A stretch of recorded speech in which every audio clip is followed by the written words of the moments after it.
बस थोड़ा सा धागा और बचा है। अगर ये ख़त्म हो गया तो मीठी तोती की शादी के जोड़े में पैच कैसे लगाऊंगी। बेचारी मीठी तोती पूरे जंगल में सबसे गरीब तोती है, पर दिल उसका सोने का है। तभी खिड़की पर टुनटुनी आकर बैठी। उसके गले में मोतियों की माला थी। ओहो रानो, अभी भी इस खटारा मशीन से कुश्ती लड़ रही हो? मैंने सुना है मीठी तोती ने तुम्हें अपनी शादी का जोड़ा सिलने को दिया है। क्या करोगी? पुराने बोरों को जोड़कर लहंगा बनाओगी?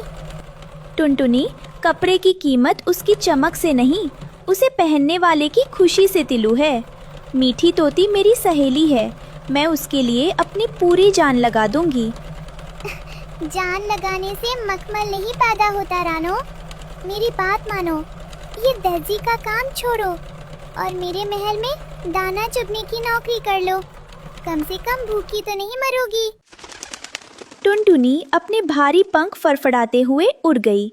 रानो ने एक लंबी आ भरी और काम में जुट गई। रात को जब रानो घर लौट रही थी, उसने बरगद के पुराने पेड़ के नीचे एक कराहने की आवाज़ सुनी। वहाँ टिलू नाम का एक बूढ़ा उल्लू गिरा पड़ा था।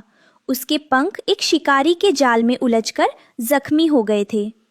दादा, आप यहाँ इस हाल में? कोई है? कृपया मदद कीजिए।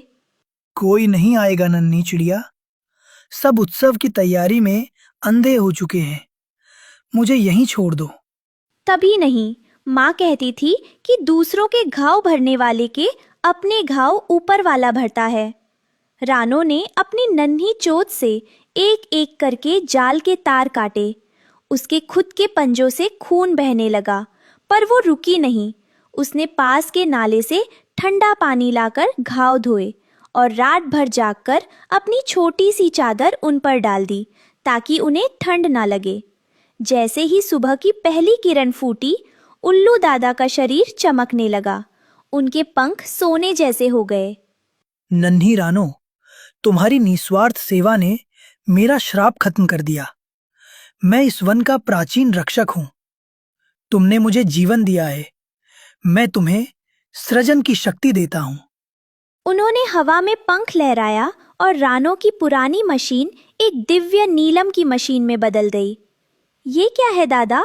ये तो कांच जैसी चमक रही है। ये नूरानी मशीन है।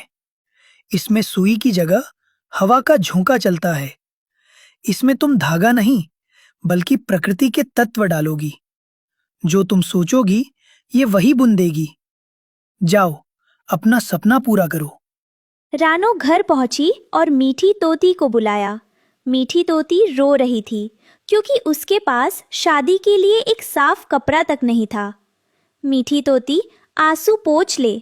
आज हम वो बनाएंगे जो किसी रानी ने भी नहीं पहना होगा। रानो ने मशीन के पास एक कटोरा रखा। उसने खिड़की से ओस की 60 बूंदें पकड़ी, बागीचे से इंद्रधनुष की एक फीकी पड़ती लकीर ली और रात होने पर चांदनी का एक कतरा चुरा लिया। मशीन से मधुर संगीत निकलने लगा, झन झन झिम झिम। हे मशीन, इस ओस से लहगे में शीतलता भर दे, इंद्रधनुष से इसे 7 रंग दे और चांदनी से इसमें ऐसी चमक भर दे कि अंधेरा भी शर्मा जाए। रानो चिड़िया, तेरी मेहनत की महक मुझ तक आई है।